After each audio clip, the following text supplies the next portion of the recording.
you care about it, you could do it. Like, the thing is, do you care enough to go back to school? Do you care enough to, like with me, like with this project, I didn't just assume that I could just start where I left off. I actually went, taught myself how to rap again, listened to everything, really studied, really looked at the way songwriting has evolved and the way writing rhymes and hip hop songs has evolved, and really looked at the landscape and what's going on. Yeah. Because you got to remember, no matter what I accomplish, like I had said this on another interview, but it's true. Like, Tim Hardaway had one crossover, but then when you look at Kyrie's handles, it definitely evolved. So you have to, and the same is taking place with hip hop. Yeah. So I can't just say, oh, because I've been rhyming since since rhyming was rhyming, that, you know, I have nothing to learn. Yeah. And I can't learn nothing from this kid, or I can't learn, because I watch everybody. Yeah. And I listen to everything, and I let that kind of feed my spirit. You dig what I'm saying? So that's part of it too. Yeah. You know, because a lot of times that, you know,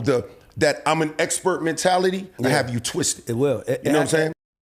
What's going on, y'all? This is Mfasis from the Talking to Myself podcast, and I'm gonna get right into it. So, long story short, LL Cool J, the original GOAT, he's been putting out a lot of music recently. Like, he's trying to get back into that space. He's been going on a press run, doing different interviews, and he's been dropping a lot of gems recently.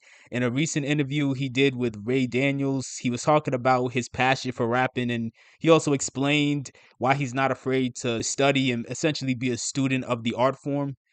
In order to keep up with the times, he's been, according to him, he had to learn how to rap all over again, almost like he had to learn or teach himself how to rap as if he never rapped in the first place.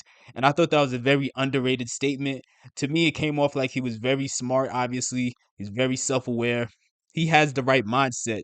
Like, just like in sports, even though I don't like comparing music to sports like that, but still, I still feel like a scenario like this, it makes sense to compare it to sports.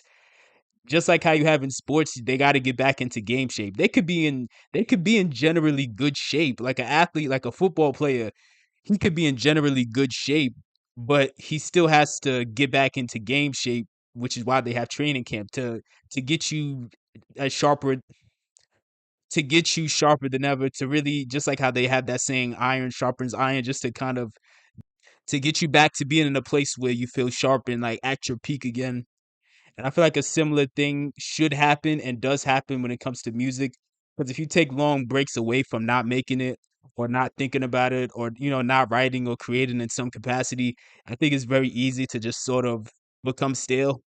That's why certain rappers stubbornly stick to whatever was comfortable for them back during their heyday without accepting or realizing that the times have passed. Like, and this is why you have so many artists who do get left behind so easily. It's just because so many people aren't willing to adapt. I'm not saying that everybody's gonna do it as well as LL Cool J did, but still, in general, a lot more people probably could have aged more gracefully in music if they just had the right mindset. That's why you see some of these rappers, whenever they do, some of these rappers from older generations, whenever they do features, whenever they hop out to do features or put out a new project after a while, they always sound very dated. Like, it's not easy to predict what's gonna age well. And that's why I think it should be important to just try to just stay up to date with what's happening, even if it's not your cup of tea, just to kind of get an understanding of how things are happening right now. Like that old expression, you got to learn all the rules before you could break it. Because LL, he's not, when you listen to his new stuff, he still sounds sharper than ever. He sounds like he didn't miss a beat, but at the same time, he's not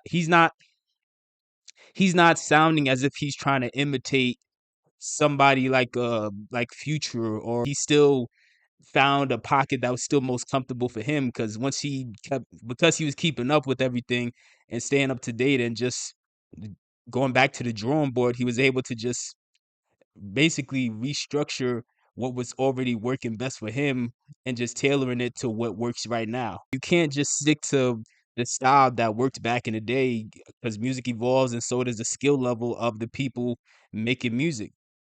Just like in basketball, you look at the clips of people playing basketball back in like 1946 or whatever, and they look terrible, even though at that time they were some of the best on the planet. When you look back at it, I mean, they look terrible. They had a weird way of dribbling where they were slapping the ball into the ground. Everybody shot the ball grandma style. But that's what was working at that time. But obviously things evolved. People figured out new ways to go about doing it. They became more efficient at it. And now people are just better at it. Similar things happen with music, especially because in this day and age, if you're like an aspiring artist who's making music, you can't just simply stick to just wanted to make one good verse and then not worrying about anything else because you just assume that they're gonna put an R&B single on the chorus and they're just gonna help make it go platinum for you. That's not really what's happening anymore. Now if you're like an aspiring artist, especially if you're like making like hip hop and you plan on staying independent, now you're talking about having to be basically kind of like the CEO of your own label.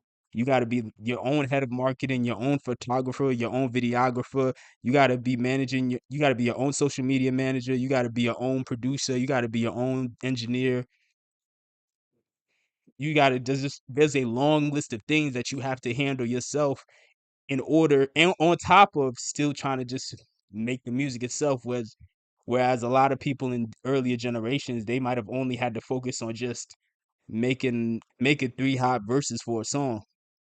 I do think that somebody like LL, because he's paying close attention, he definitely understands that. But let me know what your thoughts are in the comment section below. Do you think that it was necessary for LL to learn how to rap all over again? Or do you think that he could have stayed the way he was and he still would have been just fine? All my life I dream of space and a place where I feel safe. So I'm on the paper chase, yeah, I'm on the paper chase, yeah.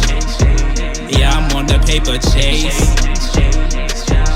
We stress over all the trivial things, it's a mess, but we concealing the rings on the eyelids. Cause for material things we're blind, and when the diamonds go bling, they're dancing. Whenever we sing but can't see the pain that stings the skin deep in, it pins me. The sanity's bring to the fans, me think all the dark poems I cover in pink. I don't know, but my rose will be canon on ink. I speak for those whose voice will shrink. I sit back while society sinks. Cold war rap like I'm wearing a mink. I glide on beats like a skate rink. The games are go, my bars are chain link. Not even blockchain could contain me. All my life I dream of space and a place where I feel safe. So I'm on the paper chase, yeah, I'm on the paper chase. Yeah, yeah, I'm on the paper chase.